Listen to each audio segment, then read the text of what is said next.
Assalamualaikum warahmatullahi wabarakatuh. Berikut tugas video monolog terkait fungsi paralegal dalam pemeriksaan sidang permohonan PKPU dan kepailitan di Pengadilan Niaga pertemuan 5 sesi ketiga. Untuk paralegal seperti biasa ada dua jenis, yaitu paralegal mandiri yang bekerja sendiri dan paralegal yang bekerja di bawah advokat. Adapun tahapan persidangan permohonan PKPU dan kepailitan, pihak yang dapat mengajukan permohonan PKPU ialah debitur yang memiliki lebih dari satu kreditur dan tidak dapat atau diperkirakan tidak akan bisa membayar hutang kepada para krediturnya. Adapun kreditur kongruen atau kreditur yang tidak memegang hak jaminan kebendaan, kemudian kreditur separatis atau kreditur yang memegang hak jaminan kebendaan, maupun kreditur preferen atau kreditur yang didahulukan karena sifat piutangnya atau hak istimewa untuk mengajukan PKPU atas debitur yang diperkirakan tidak dapat melanjutkan pembayaran hutang. Permohonan PKPU diajukan ke Pengadilan Niaga dan harus ditandatangani bersama-sama baik oleh debitur dan advokat yang memiliki izin praktek. Permohonan PKPU oleh debitur harus melampirkan daftar uraian atas hutang dan piutang, lalu surat-surat bukti dan rencana perdamaian jika ada.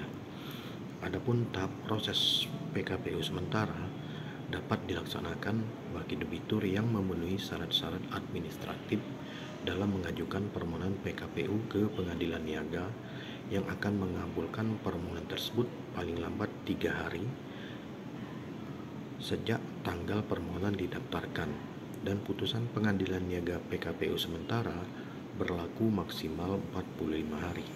Sedangkan tahapan PKPU tetap dimulai dengan pemanggilan kepada debitur dan kreditur melalui pengurus Pengadilan Niaga untuk melaksanakan sidang yang paling lambat dilaksanakan pada hari ke-45 sejak ditetapkannya putusan PKPU sementara, dengan tujuan untuk memutuskan apakah debitur dapat diberi PKPU tetap atau tidak, dengan memberi kesempatan kepada debitur dan para kreditur serta pengurus untuk mempertimbangkan perdamaian.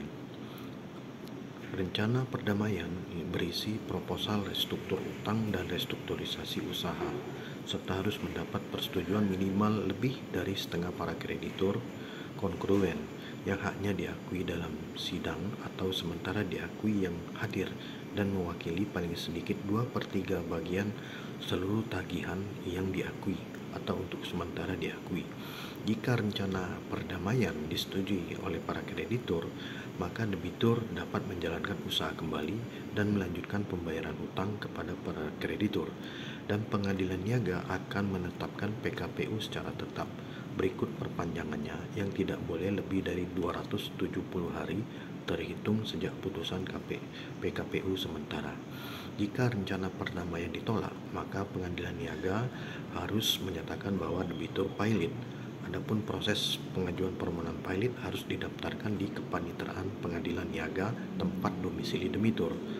Panitera lalu menyampaikan permohonan ke Ketua Pengadilan Niaga selama 2 hari sejak pendaftaran dilakukan. Lalu pengadilan akan mempelajari selama 3 hari dan wajib memanggil debitur untuk pemanggilan sidang yang dilakukan paling lambat 7 hari sebelum sidang pertama dilakukan, dan sidang dilakukan paling lambat 20 hari sejak hari pendaftaran. Penundaan sidang boleh dilakukan paling lambat 25 hari sejak pendaftaran, dan putusan permohonan pailit harus sudah diputuskan 60 hari sejak didaftarkan, dengan penyampaian salinan putusan kepada pihak yang berkepentingan dalam waktu 3 hari sejak diputuskan. Dan atas putusan pailit Pengadilan Niaga tidak dapat diajukan upaya hukum banding, tetapi langsung dilakukan upaya kasasi atau upaya hukum yang diajukan ke Mahkamah Agung paling lambat 8 hari sejak putusan dikeluarkan. Pihak termohon kasasi dapat menyampaikan kontra memori kasasi ke Panitera Pengadilan selama 7 hari dalam paling lambat 14 hari sejak didaftarkan.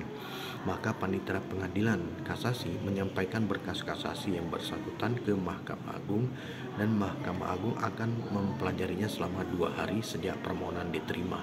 Sidang pemeriksaan permohonan kasasi dilaksanakan 20 hari sejak tanggal permohonan kasasi diterima Mahkamah Agung.